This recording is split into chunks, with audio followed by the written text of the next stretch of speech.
10 things you must work on every day. Carl Jung on emotional growth. Have you ever wondered why some people, even though they are not richer, more talented, or more famous, still radiate an energy that makes you want to be near them? They don't need to show off positivity or speak inspirational words. Yet, something in the way they live, the way they look, the way they are present, makes others feel calmer and clearer simply by being around them. The Swiss psychologist Carl Jung believed that such individuals were not born different. They simply learned something most of us have forgotten, the art of working with their own soul every day. Modern humans spend almost all their time trying to control the external world, career, relationships, reputation. In contrast, they neglect the vast and powerful inner world. Jung stated that he who looks outside dreams, who looks inside awakes. Awakening is not a single explosive event, but a continuous process, a daily dedication to exploring our own depths. In this script, we will dive into 10 fundamental practices that Carl Jung believed are essential for our daily lives, not with the goal of becoming better, but rather more true, more whole. These are 10 subtle yet profound practices that can transform the way you think, feel, and show up in the world. True growth doesn't begin with giant leaps, but rather when we stop, listen, and make peace with ourselves, day by day, breath by breath. Are you ready to begin this journey of self-discovery? 1. Self-observation. Instead of auto-reaction, the space of freedom. Have you ever said something in the heat of anger, and just minutes later wished you could take those words back? Or felt that someone deeply provoked you without understanding why your emotions flared up so quickly? Most of the time, we don't live consciously. We are merely reacting, not choosing. Carl Jung famously wrote, "Until you make the unconscious conscious, it will direct your life and you will call it fate." Self-observation is the first and most crucial step to breaking that cycle.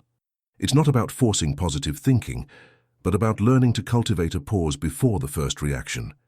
Reaction is the voice of instinct, of unresolved complexes and traumas. Observation, on the other hand, is the voice of awareness. Between these two moments lies a tiny, almost imperceptible space, but it is precisely in that space that our freedom begins. Imagine you're driving and someone cuts you off abruptly.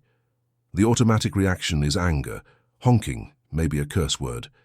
That's the programmed response of the ego, which felt disrespected. But if you can pause for a single second, take a deep breath, and just observe this anger rising, something extraordinary happens. The anger begins to lose its power. You realize that you are not the anger. You are the consciousness that witnesses it. In that moment, instead of being controlled by the emotion, you become the observer who watches the emotion pass, like a dark cloud in the sky of your mind. When we stop being swept away by every emotional wave, we begin to see what lies beneath our reactions. Perhaps it's a deep fear of being judged, the feeling of not being loved, or an old memory that triggers a defense mechanism. When we recognize the true cause, the need to control the external reaction disappears. Awareness itself takes away the emotion's power, just as turning on a light makes darkness vanish naturally, without a fight. Self-observation is, therefore, a silent and powerful form of healing. It doesn't require you to change instantly, only to be present and see. Every time you pause, you send a message to your unconscious. I am ready to see. And when you see, the unconscious begins to collaborate, no longer as your hidden master, but as your ally in growth. Daily practice. Start with a simple exercise. Every day, set aside 5 minutes to write about what triggered you the most emotionally. Don't worry about grammar or making sense. Just write down the raw feelings. I felt angry when. I felt hurt when. Gradually, you will begin to notice repeating patterns. The same kind of people, situations, or emotions. These are the footprints of your unconscious coming to the surface. Once you see them, they lose their hold on you. That is the power of self-observation. Quiet, unpretentious, but absolutely transformative. It is the art of one moment of stillness before reaction, 1 second that can change how you speak, how you love, and how you live. 2. Balancing doing and being, the nourishment of the soul. We live in an age that worships action. Everything revolves around what to do next, finishing projects, achieving goals, improving oneself. Society makes us believe that if we stop, we'll be left behind. But Carl Jung saw the opposite. The soul doesn't grow in speed, it grows in stillness. The excess of doing is an escape from being. Imagine your mind as a lake. When the water is constantly stirred by endless doing, its surface becomes murky, unable to reflect anything clearly. But when you pause, allow the wind to calm and the waves to settle, the water becomes clear. And then you begin to see the true image of the sky, of yourself. In that moment of being, you don't need to do anything more. Just be present, and the answers you seek will arise naturally from the depths. We have lived in the rhythm of doing to exist for so long that we have forgotten that being is the very energy that nourishes all action. A person who never stops will do a lot, but will never feel fulfilled. When the mind is always directed outward, we lose the ability to sense the life unfolding within. Jung believed that only in stillness, where you are not trying to achieve anything, can the mind restore its natural order. He once said, "People will do anything, no matter how absurd, to avoid facing their own souls." He believed this was the root of modern conflicts. We have lost the capacity to sit quietly with ourselves. When you are constantly chasing your to-do list, your mind never gets the chance to reconnect with depth. Unprocessed thoughts, repressed emotions, unresolved conflicts all accumulate in the unconscious. That's why we often feel exhausted, even when we haven't done anything wrong physically. We are drained by inner disorder. Jung called this the ability to live in a state of being, to exist fully without being trapped in doing. Daily practice. Every day, set aside at least 15 minutes to do absolutely nothing with a purpose. Sit in silence, feel your breath, listen to the wind, or simply look out the window. At first you may feel restless, as if you're wasting time, but in truth, you are allowing your mind to return to its natural frequency. This pause is also how you reclaim your energetic authority. When you are present in being, you are no longer pulled by the world's chaos. You create your own rhythm, the rhythm of awareness. Jung believed that intuition, the soul's deepest intelligence, speaks only when the mind is quiet. Silence is the bridge between consciousness and the deeper self. It is in that space that the unconscious can be heard. Intuition awakens, and your true self, not your roles, not your titles, begins to speak. When you learn to be, you don't lose the drive to act. On the contrary, you give your actions a soul. And then you realize that silence is not the absence of life. It is where life truly begins to breathe. Thrisis, cultivating inner honesty, the encounter with the shadow. When you learn to stop and be present, you begin to hear more of what's inside you. Not only peace, but also those uncomfortable whispers you once ignored. Stillness doesn't just bring calm, it also reveals what you've been avoiding, and that's where the true journey of inner honesty begins. Being honest with yourself is one of the hardest things a person can do. We easily see others' faults, but are masters at hiding our own. Carl Jung called this process shadow confrontation. The shadow is the archetype of everything we have repressed and denied in ourselves, our insecurities, our anger, our greed, our vulnerability. All the parts of us that were deemed unacceptable by our family, culture, or ourselves. Jung said, "One does not become enlightened by imagining figures of light, but by making the darkness conscious." Inner honesty doesn't mean judging yourself. It means having the courage to say, "This hurts here." It's acknowledging jealousy, fear, selfishness, weakness, all the things we were taught to deny. Remember, honesty doesn't make you weak, it makes you free and whole. Whenever we pretend everything is fine, that I'm okay or I'm over it, we are merely putting a thin bandage over a deep wound, one that continues to ache underneath. I once knew a woman, successful and always composed, who in her relationships was seen as cold and distant. In therapy, she discovered something unexpected. Behind her calmness lay a deep fear of being hurt. Having grown up in a tense and controlling home where showing emotion meant weakness, she had learned to freeze her feelings to survive. Once she saw this, she stopped trying to control her emotions. She began to listen to her fear, accepting it as a natural part of being human. From there, Her relationships became more authentic because for the first time, she no longer needed to perform strength to be loved. She had integrated her shadow. Daily practice. Every day ask yourself simple but powerful questions. Where am I pretending to be calm? What am I avoiding feeling? What deeply irritates me in others, as this often points to an unrecognized shadow in ourselves? You may not have the answers immediately, but the moment you dare to ask, you open a small door into your inner world, where the light of awareness can illuminate everything you've hidden. Start small. Admit when you're tired. Speak honestly when you're sad. Or simply take a deep breath instead of forcing yourself to say, "I'm fine." Every small act of truth brings you closer to who you really are. Not someone pretending to be strong, but someone real. Try protecting your energetic boundaries. Safeguarding the soul. When you become honest enough to look inward, you begin to notice something deeper. Not all the heaviness you feel is yours. Sometimes, it's energy you have unconsciously absorbed from others. That's why Jung emphasized that to touch the soul, you must first protect your own energetic boundaries. Imagine yourself as a candle in the night. Your flame can light up a room, but if you stand too close to the wind, it flickers, weakens, and may even go out. Modern life is full of winds, emotional currents, expectations, pressures from others blowing through you every day. If you don't protect your inner flame, that light will no longer be your own. Jung called this psychic infection. When you allow your energy to blend indiscriminately with others, you lose your soul's center, that quiet, clear, original space that connects you to awareness itself. Notice how your mood shifts throughout the day. You might feel peaceful in the morning, but after a single conversation you feel heavy.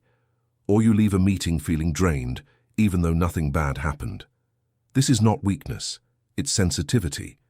It's an unconscious emotional identification where we absorb others' frequencies and mistake them for our own. Energetic boundaries are not about pushing people away, but about returning to your true frequency. Like an instrument, you must retune your strings daily, or the sound will go off key. Protecting your boundaries is an act of self-compassion. Daily practice. Every morning before you begin your day, set a simple intention. Today I choose to stay in my own energy. This small sentence acts as a psychological anchor, reconnecting you with your inner center before stepping into the world. Jung also encouraged observing your energy after each interaction. Ask, do I feel lighter or heavier after this conversation? The body always knows the truth before the mind can explain it. When you become aware of this, you start to distinguish what is truly yours from what you are merely carrying for others. And most importantly, don't fear setting boundaries. Kindness doesn't mean allowing others to invade your inner space. A soul with real light knows how to open without dissolving. Boundaries are not walls. They are the sacred lines that preserve your energy so you can love more deeply and be more fully present. Just as a candle cannot illuminate if it burns itself out, you cannot bring light to anyone if you have lost your own center. 5. Psychological discipline, forging the inner axis. In the modern world, discipline is often misunderstood as coercion, the opposite of freedom. But for Jung, inner discipline is not about control, it's about integration. It is the alignment of mind, emotions, and actions toward a single inner axis.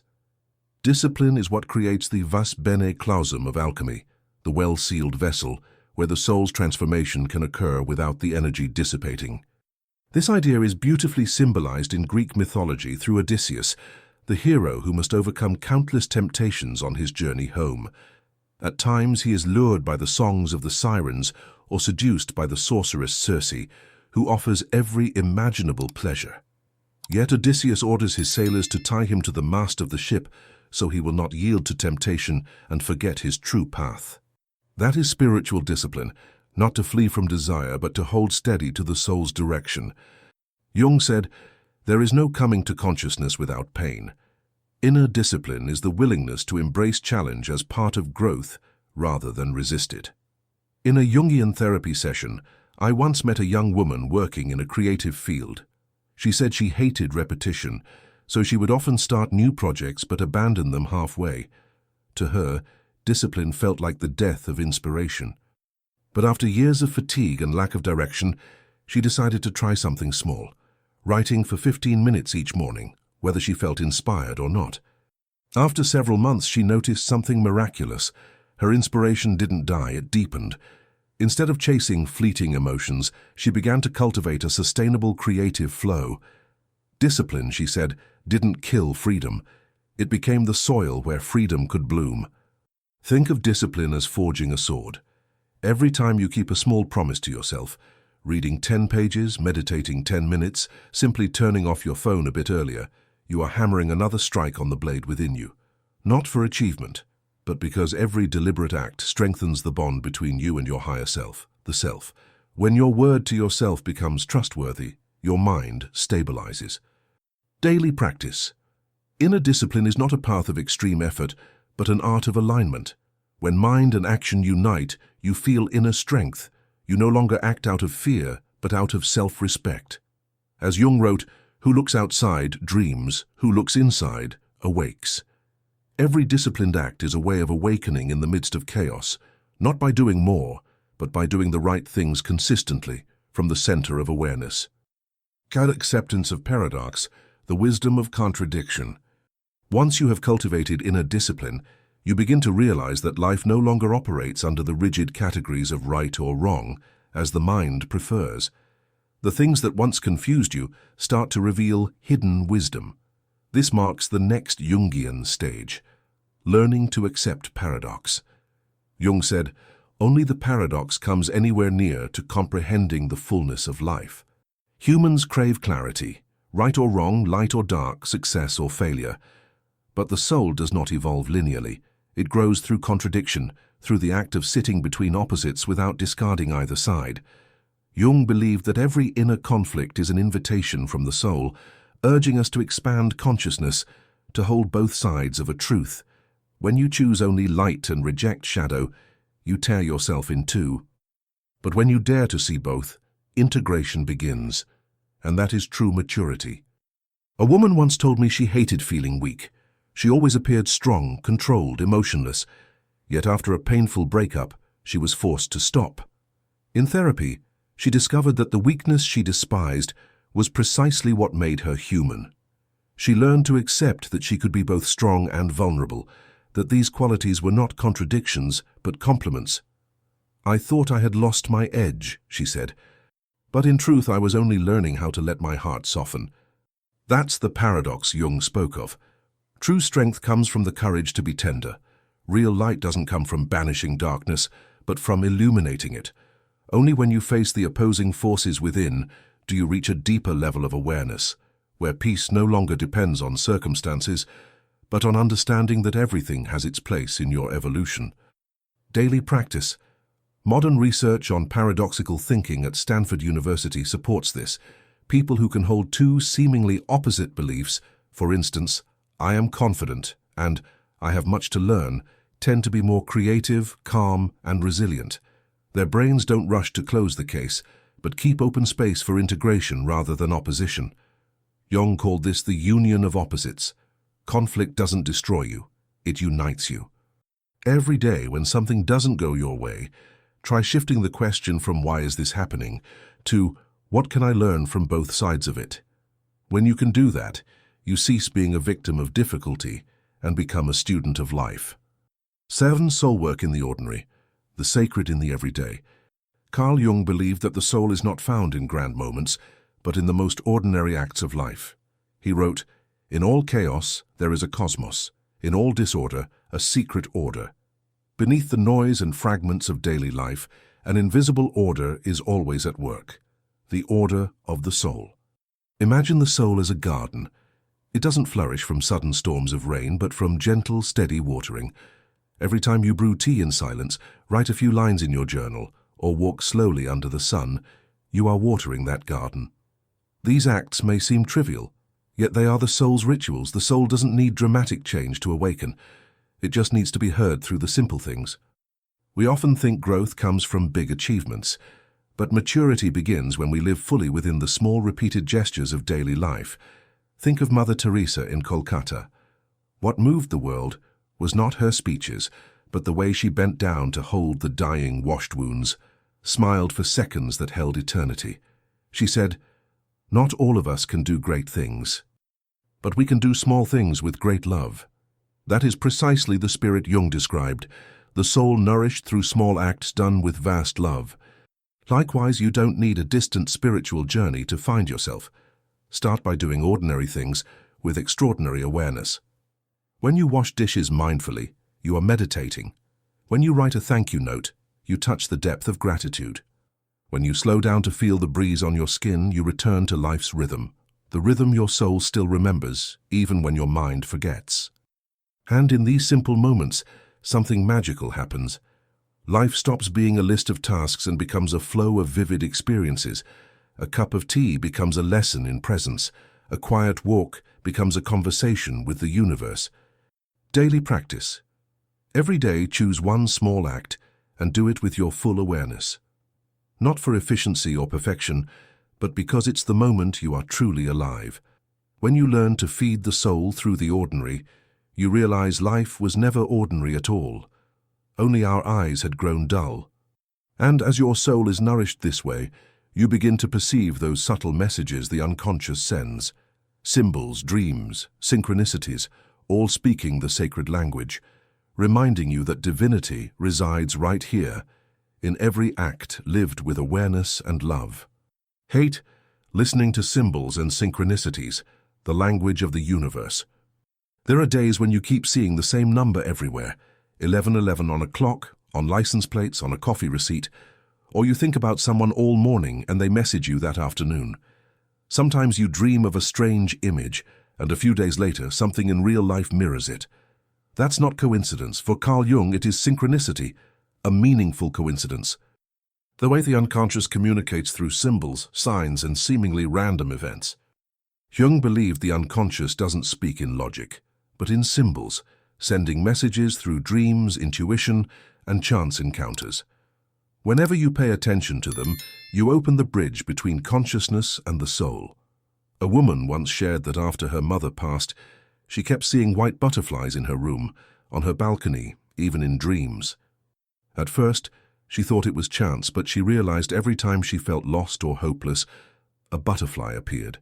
For her, it wasn't just a symbol of her mother. It was a reminder of continuity, a whisper that love never dies, it only changes form.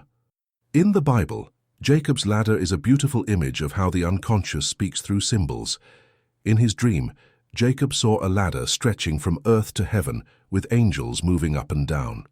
From a Jungian view, the ladder represents the connection between the unconscious and consciousness, between the earthly and the divine, the path every soul must climb in its awakening. Dreams are not illusions, they are inner maps. Jung said, dreams are the guiding words of the soul. When you listen to them, you learn your soul's private language, the language it keeps speaking even when reason forgets. Symbols don't come to frighten you, they come to reveal you. A wave may symbolize repressed emotion. An old house may represent a memory awaiting healing. A child in a dream might be the innocent part of you that longs to return. Daily practice. Practicing symbolic awareness doesn't require complex techniques. Each morning, write down any dreams or images you recall, no matter how meaningless they seem. Don't analyze yet, just record. Over time, you'll notice patterns, repeated images, recurring themes, emotions tied to them. That's the unconscious speaking, waiting for you to listen. Just as nature sends signals, rain before storms, wind before spring, the unconscious sends subtle signs before the conscious mind catches up. By noticing these small signs, you become more attuned to your inner life.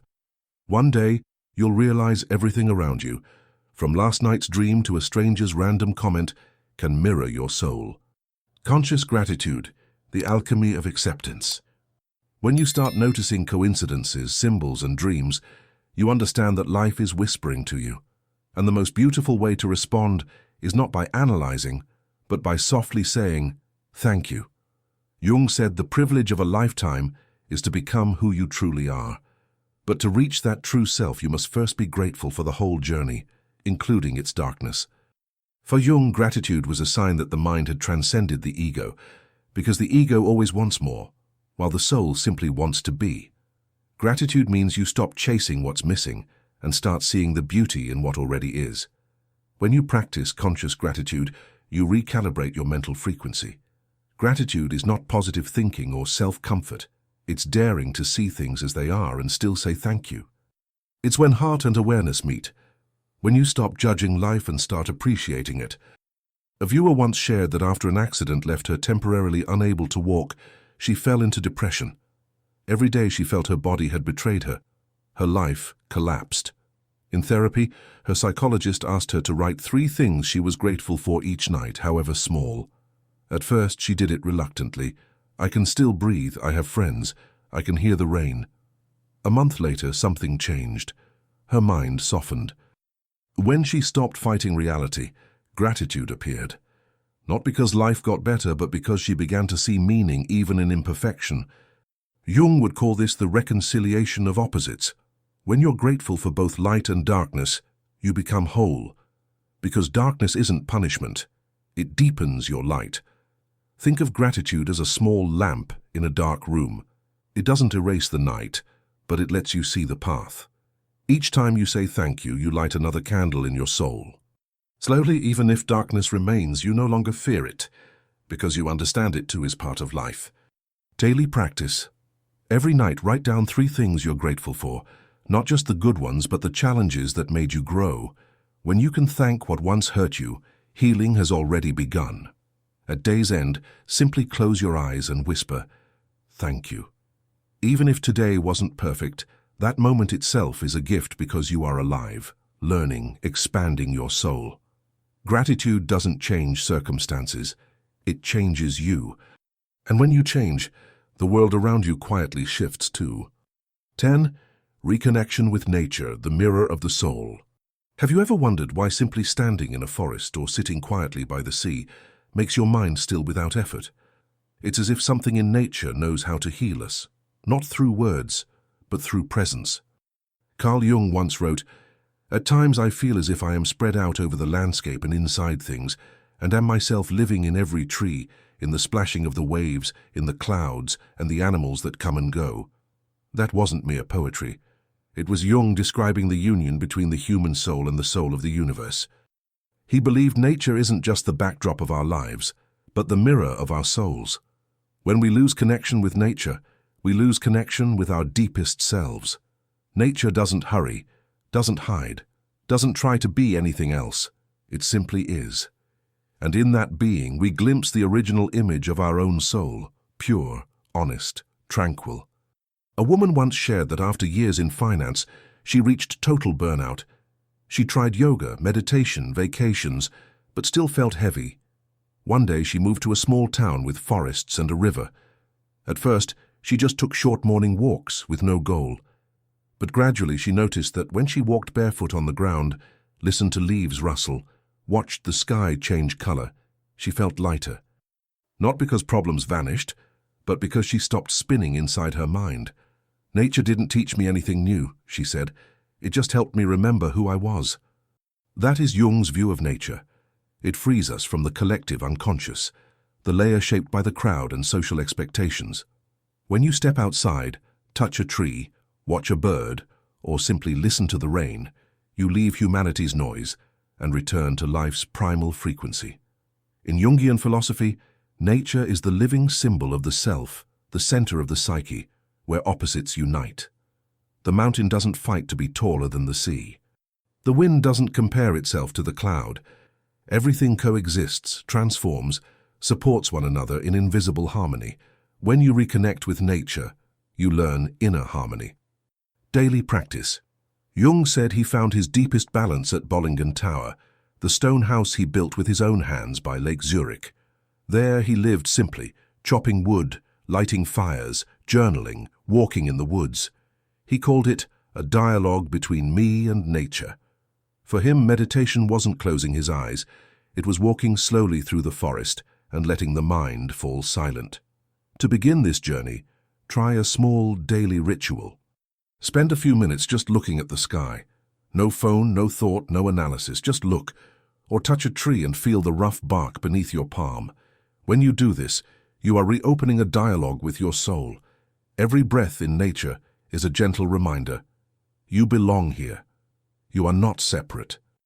These 10 Jungian principles are not tips to make you perfect. They are 10 breaths bringing you back to your true self amid a world drifting from depth. Like a craftsman patiently carving lines into wood, you learn to slow down, observe, be honest, hold boundaries, and nurture your soul through small repeated daily acts. Quietly, without haste, yet each conscious moment etches a delicate mark that shapes the form of a mature soul.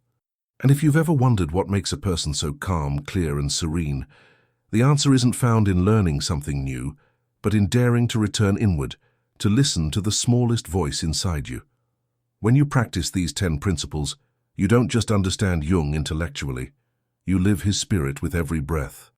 If this journey has awakened something in you, a stillness, a light, or simply the desire to live more truthfully, share it with someone who needs it and subscribe to continue this journey with us. Because sometimes one person choosing to live consciously is enough to shift the frequency of the whole world around them.